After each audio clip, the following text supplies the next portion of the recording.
안녕하세요. 신화경제연구소TV 냉정한 부동산입니다.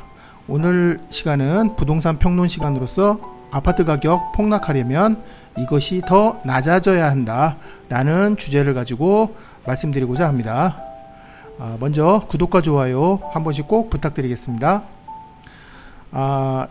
아파트 매매 가격을 결정하는 요인으로서는 많은 요인들이 있습니다.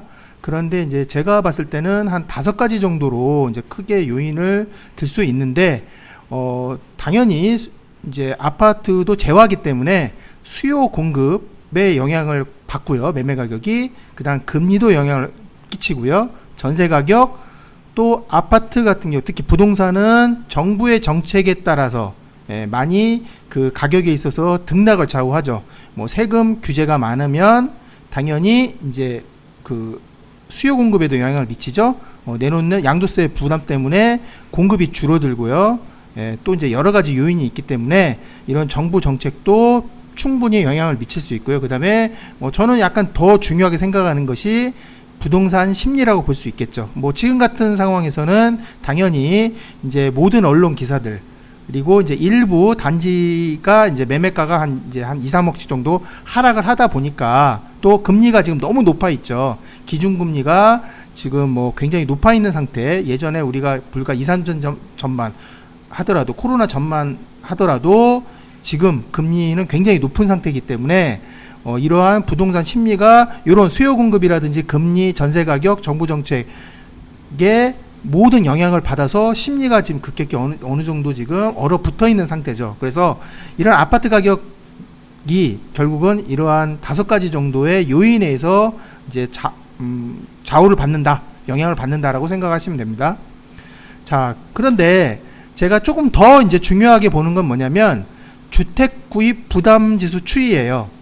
이 주택 부담 지수라는 거, 구입 부담 지수라는 건 뭐냐면 저번에도 말씀드렸다시피 중위소득 가구가 표준 대출로 중간 가격에 주택을 구입을 할 때 대출 상환 부담 정도를 나타내는 지표입니다. 즉 원리금 상환을 할 때, 그죠? 여러분들이 벌어들이는 월소득에서 당연히 그 비율이 많이 차지를 하면 당연히 이제 수요는 얼어붙겠죠. 그 다음에 그게 적게 차지하면 가처분 소득이 늘어나기 때문에 돈이 어느 정도 모이면 이제 부동산 투자라든지 이제 실제 부동산 구입을 하려고 할 것이기 때문에 이제 그런 부분에 있어서는 당연히 이제 투자의 여지가 나오기 때문에, 그래서 그런 주택 구입 부담 지수가 굉장히 높다 그러면은 이제 주택을 구입하기 좀 꺼려하겠죠.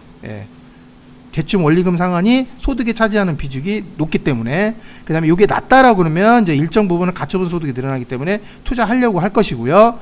자, 그렇게 보면 지금 우리가 이제 2004년부터 2021년까지 이제 통계 수치는 작년까지 정도밖에 나와 있지 않죠. 이제 올해 거는 아마 이제 내년 되면 또 나오겠죠. 2004년부터 2021년까지 집계를 했는데 가만히 보시면 이제 우리가 부동산 폭등기, 그죠? 굉장히 그 1, 2년, 3년 사이에 급등했다고 우리가 생각하는 2006년부터 8년까지, 특히 2008년에 주택 구입 부담 지수는 164를 찍었죠.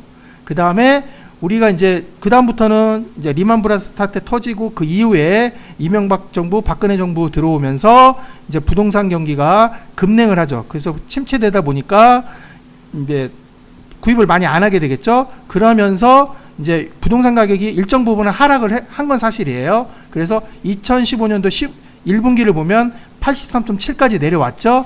그러던 것이 이제 문재인 정부 들어오면서 계속 부동산이 급등을 함에 따라서 5년 동안 거의 2배, 서울 아파트 같은 경우는 2배에서 2.5배 이상은 다 상승을 했다고 보시면 돼요. 잘 나가는 아파트든 못 나가는 아파트든.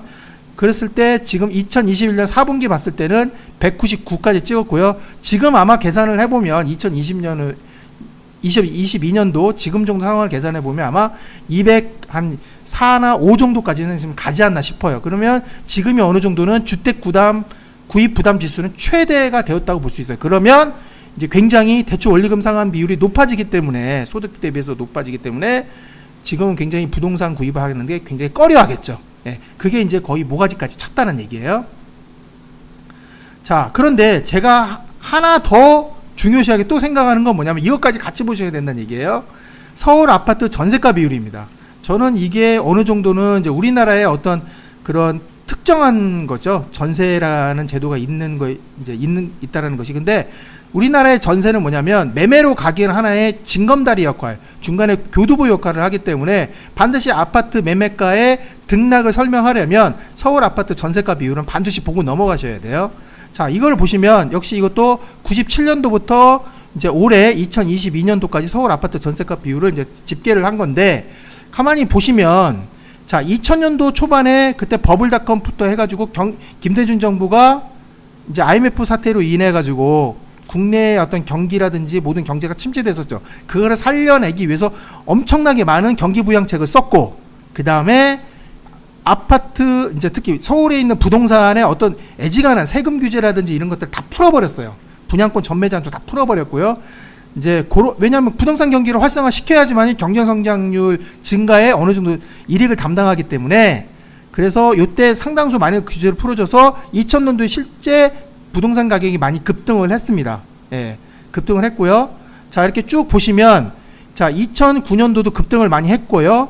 그 다음에 이렇게 보면은 자, 2009년도에는 전세가 비율이 상당히 낮아졌죠. 그 다음에 2015년도 들어서는 70.3%로 굉장히 높아졌죠. 그리고 지금 54%까지 왔는데, 우리가 알고 있는 자, 전세가 비율이 자, 2009년도에 38.2%의 전세가 비율이, 그럼 요때 여러분들이 알고 계시겠지만 2009년도라고 하지만 2006년, 7년, 8년까지 꾸준히 가격이 상승했기 때문에 그때 전세가는 낮아 있는 상태에서 가격만 올라갔죠. 그래서 그때 전세가 비율이 38.2%까지 빠진 거예요. 예. 그러고 2010년도부터 본격적인 이제 부동산 침체기로 들어가서 2015년까지 이어졌죠. 예. 박근혜 정부 거의 후반기 때까지 이어졌는데, 요때 전세가율이 70.3%로 최고조를 찍게 됩니다. 그러니까 10억짜리 아파트가 있다 그러면 전세가가 7억인 거예요. 그 다음에 이제 문재인 정부 들어서 가격이 계속 급등을 했죠. 급등을 하면서 전세가율이 54%대까지 내려왔는데 53%까지 내려왔죠. 그리고 지금 다시 57%까지 올랐어요. 이게 뭐냐면 임대차 3법의 영향이죠. 예. 임대차 3법의 영향으로 해가지고 전세 물량도 줄어들고 신규 전세가, 그죠? 신규 전세가가 대폭적으로 오르는 바람에 57%까지 늘었어요. 늘고 지금 54.1%까지 와 있는데, 가만히 보시면 부동산 가격이 상승했을 때는 전세가 비율이 굉장히 낮았고요. 부동산 경기가 나름대로 침체돼 있거나 매매가가 낮게 형성됐을 때는 전세가율이 굉장히 높았고요. 60%대를 다 넘었죠. 그 다음에 부동산 역시 2016년, 17년 이후부터 계속 부동산이 급등했는데, 그때 50%대 초반까지 떨어지다가 다시 지금 7%까지 늘다가 지금 54%까지 조금 떨어진 거예요. 그러면 여기서 알 수 있듯이 자, 전세가는 그대로 있는 상태에서 아파트 가격이 오르면 당연히 전세가율은 낮아지기 때문에 낮아지죠.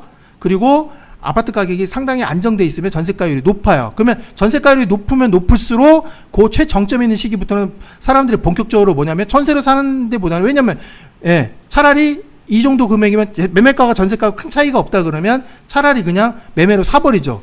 그래서 우리나라 전세가율이 그래서 중요한 거예요. 예. 전세가가 매매의 어떤 징검다리 역할을 해주는 겁니다.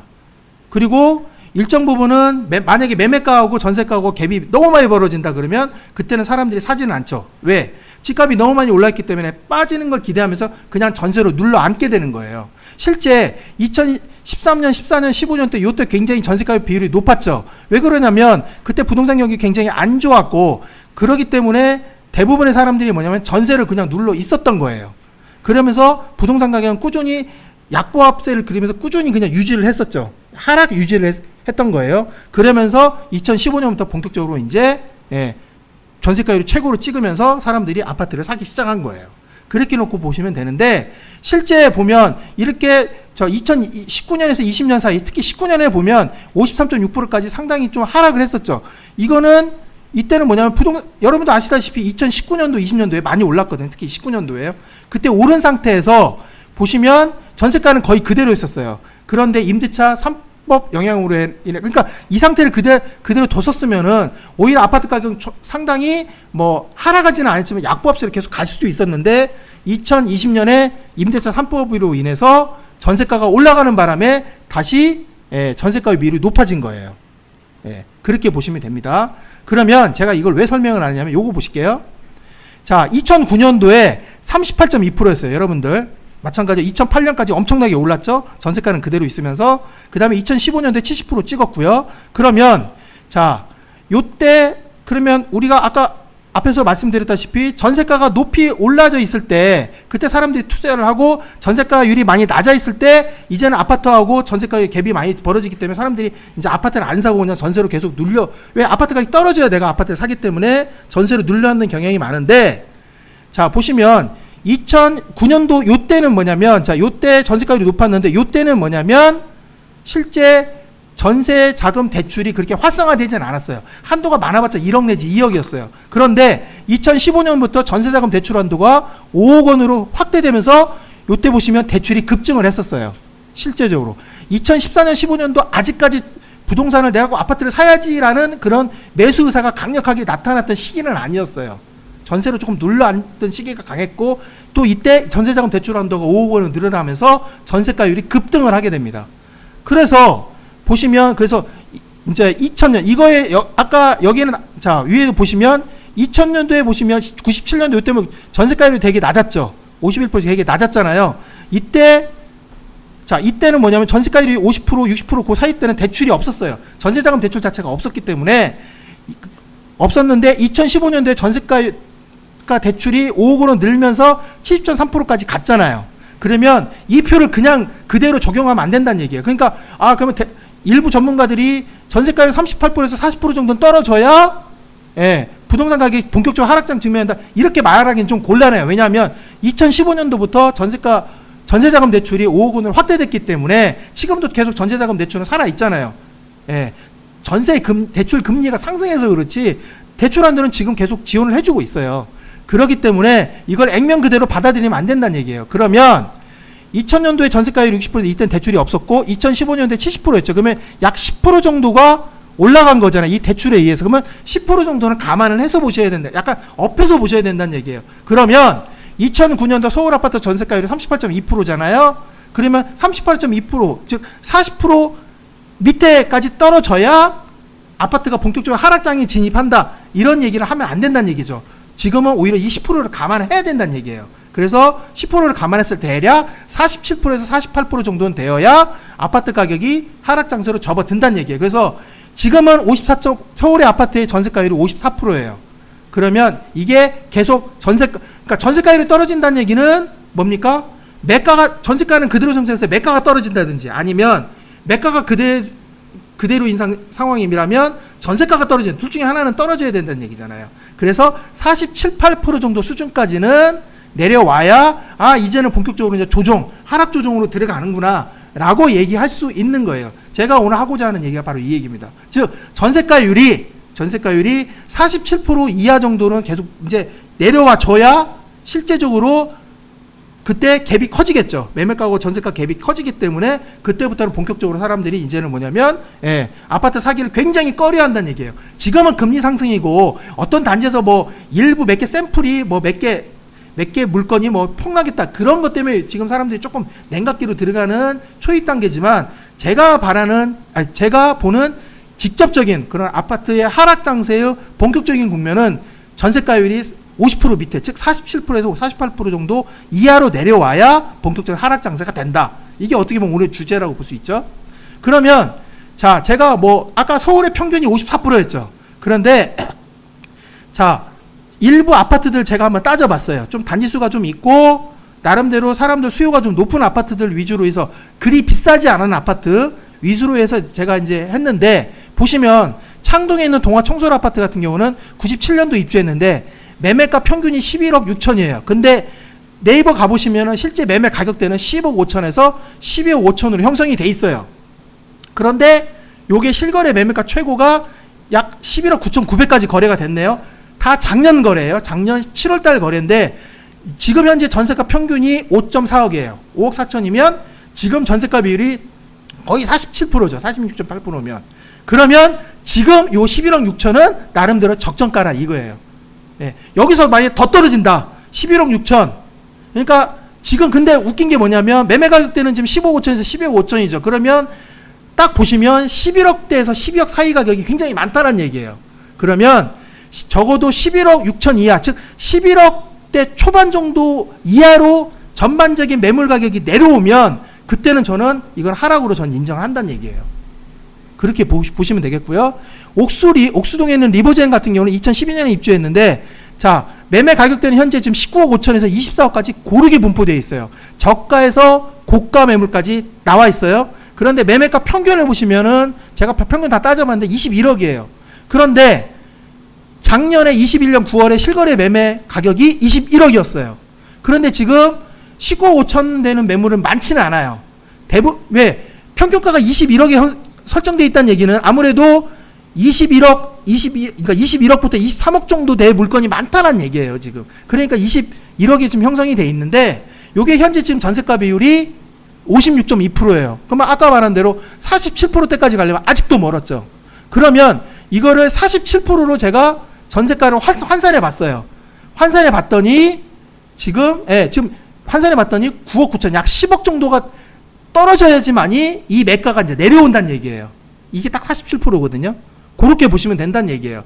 현재 지금 전세가 평균이 11억 8천인데 또 실거래 최고 전세가는 지금 12억까지 나왔어요. 그러니까 지금 절대 전세가도 떨어진 게 아니란 얘기예요. 지금 일부 언론 기사는 또 전세가도 지금 하락하고 있다라고 했는데, 제가 봤을 때는 지금 전세가는 전혀 떨어지지 않았어요. 잠시 월세로 지금, 왜? 금리 부담이 너무 높기 때문에 월세로 일시적으로 지금 옮겨 타는 것 뿐이에요.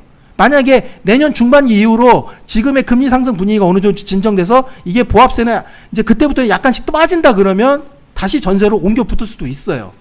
그래서 여러분들이 전세를 항상 전세 가격 유심히 보셔야 된다는 얘기예요. 성수동 서울시 대림 아파트 같은 경우도 2000년도에 요거 입주됐는데 매매가 평균이 19억 3천이에요. 근데 매매가는 18억대에서 21억대까지 골고루 나와 있어요. 그럼 약간 이거는 평균 18억보단 조금 위죠. 21억보단 조금 아래기 때문에 지금 거의 매매 가격이 거의 한 19억대에서 20억대 사이로 지금 움직이고 있다는 얘기예요. 그런데 실거래 매매가는 작년에 20억을 찍었어요. 그런데 지금 현재 전세가를 보시면 42.7%예요. 전세가 8억 2천이면서요. 그죠? 그러면 이거는 뭡니까? 굉장히 전세가율이 낮다는 얘기. 그러면 이 상황에서 지금 매매가 평균이 19억 3천이다. 그러면 제가 봤을 때는 지금 47%를 환산하면 42%니까 17억 6천 정도 돼야 되죠. 그러니까 이거는 아파트가 더 빠져야 된다는 얘기예요. 지금은 이 19억 3천은 굉장히 과대평가되어 있다는 얘기예요. 어느 정도 일정 부분은. 그래서 만약에 이게 적정가로 가려면 한 18억 초반선, 지금 현재 18억 2천에 나와 있죠. 싸게 나온 매물이 요 정도는 거래가 돼야 돼요. 그런데 아직도 지금 매가는 조금 높게 형성이 돼 있어요. 가락상용 1차 아파트 같은 경우도 매매가 평균은 지금 30평대가 16억 6천이에요. 그런데 자, 실거래가는 실제 17억이죠. 예, 조금 이건 실거래 최고니까요. 그러니까 작년에도 16억대에 다 거래가 됐다라는 얘기예요. 그런데 이거 전세가 비율은 50.8%니까 높죠. 47%보다 한 3, 4% 높잖아요. 3%. 그래서 이게 전세가가 만약에 47% 유지하려면 전세가가 현재 8억 4천에서 7억 8천까지 빠져야 된다는 얘기예요. 기름 내미한 8차 같은 경우도 마찬가지로 지금 현재 전세가 비율은 51.8%예요. 다소 높죠? 현재 전세가가 평균이 6억 8천인데 이것도 한 6억대 초반선까지는 내려와야 된다는 얘기예요. 근데 그러면 요 매가는 현재 13억 2천은 뭡니까? 절대 높은 금액이 아니란 얘기예요. 이거는. 신공덕 레미안 1차, 이것도 지금 22년 된 아파트인데 현재 지금 매매가 평균이 16억 천이에요. 근데 이거 전세가가 9억인데 이것도 55.9%면 굉장히 높은 거죠. 47% 대비해서는. 그러면 이것도 마찬가지로 현재 전세가가 7억 6천대까지 빠져야 요 16억이 적정가란 얘기예요. 그런데 그러면 요 16억도 높은 가격이 아니란 얘기죠. 보시면 가격대가 15억 5천에서 16억 4천인데 16억 천이잖아요. 그러면 높은 쪽에 형성돼 있잖아요. 용산현대 향강도 지금 보면 전세값이 이건 굉장히 낮죠. 35.7%죠. 근데 현재 지금 21억이에요. 매매가 평균이. 근데 전세값이 47%로 진정하게 떨어졌다 그러면 지금 매매가가 16억대로 내려와야 되는데 지금 매매 가격은 지금 20억에서 22억 사이예요. 지금 내려올 줄 모르죠. 그러니까 아직까지 집주인들이 싸게 안 내놓고 있다는 얘기예요. 그 다음에 흑석동이나 한강 센트레빌도 마찬가지로 52.7%예요. 그런데 이게 47% 환산할 때까지는 이게 높으니까 전세가가 지금 현재 9억 7천에서 약 1억 정도 빠진 8억 7천까지 내려와야 된다는 얘기예요. 그래서 그냥 최고가 대비해서 최저가 현재 지금 얼마 거래했으니까 매각 빠졌다. 이렇게 되니까 부동산이 본격적인 하락 국면이다. 금리 상승이기 때문에 이거는 정말 국민학교 산수처럼 보는 거예요. 저는 지금 이거 전세가율만 봤잖아요. 전세가율 이 안에는 뭐냐면 매매 수요 공급이라든지 전세가 수요 공급이라든지 이게 다 들어가 있는 거예요. 왜? 공급이 늘어나면 만약에 서울에 있는 재개발 재건축 아파트가 들어서 가지고 공급이 늘어나잖아요. 그러면 그게 처음에 일시적으로 많은 물량이 공급이 되기 때문에 전세가에 분명히 영향을 주죠. 전세가에 영향을 주면 전세가가 내려오게 돼 있어요. 그건 우리 이미 경험을 했잖아요. 2018년 말 그다음에 그 캐리오시티가 거의 망가고 정도 들어가면서 우리 이미 경험을 했잖아요. 예. 그때 굉장히 전세가가 내려왔었거든요. 예, 아파트 전세가가. 그러면서 매가가 굉장히 조정 국면을 보였는데 2020년도에 민주당 정부가 임대차 3법 보면서 다시 전세가를 올려버렸어요. 예. 그러니까 이게 엄청난 실책이라는 얘기죠. 그러니까 매매가, 전세가가 이게 뭐냐면 수요 공급을 다 함축해서 들어간 거예요. 물론 금리도 함축해서 들어갔지만 금리 하나만 보시지 말라는 얘기예요. 그리고 계속 말씀드리는데 내년 다주택자가 5월 9일까지 양도세 중과 회피하려고 지금 나누는 거의 금매들 그것만 보시지 말라는 얘기예요. 그게 소진되면 여기서 마찬가지로 전세가가 이렇게 높은 데들 있죠. 요런 데 높은 데들 그 매가 그 싸게 나온 그 금매만 소진되고요. 나머지 가격은 다들 그냥 높은 데서 이렇게 높은 가격으로 형성이 된다니까요. 그러면 아파트 가격이 다시 오르는 거예요. 어떻게 보면. 그러니까 한 가지 지표만 보시지 말라는 얘기죠. 그래서 오늘 정리하겠습니다. 정리하면 전세가 비율이 47%에서 48% 정도 수준되어야 본격적인 하락장인 진입을 한다고 말씀드릴 수 있겠고, 두 번째는 다주택자 급매물의 그 하락된 가격으로 된 거래가 되더라도 전세가율이 살아있으면 정책, 부동산의 정책 또는 금리 인상, 정책이라는 건 여기서는 이제 부동산 규제가 완화죠. 그 다음에 내년도에 또 금리 인상이 만약 진정되고 이러한 시장 상황이 바뀌어버리면 다시 강보합세나 인상으로 전환할 수도 있다는 얘기예요. 물론 저는 그것도 2026년 정도 되면 한계를 보일 거라고 봐요. 왜? 3기 신도시가 들어가기 때문에. 경기도에 멤버드급 신도시가 거기에 엄청난 30만 가구 물량이 투입이 되면 이거는 분명히 서울에도 영향을 미쳐요. 예. 그 다음에 금매가 소진되더라도 다주택자 중과 회피성 매물 금매가 하락가, 그러니까 최저가죠. 그게 소진된다 하더라도 실거주 주인 매물이 실제적으로 하락이 돼야 돼요. 실거주 주인 매물이 싸게, 최저가보다 더 싸게 내놔가지고요. 그런 게 많아져야 돼요. 그게 하락이 되어야 진정한 하락이 오고, 그 근거는 결국은 뭐냐면 전세가율이 낮아지는 거예요. 예. 요렇게 해서 정리해 드릴 수 있겠습니다. 자, 오늘 이 시간에는 아파트의 진정한 이제 폭락 또는 하락이 되려면 전세가율이 대폭 낮아져야 된다라는 주제를 가지고 여러분과 말씀드렸습니다. 구독, 좋아요는 저희에게 큰 힘이 됩니다. 감사합니다.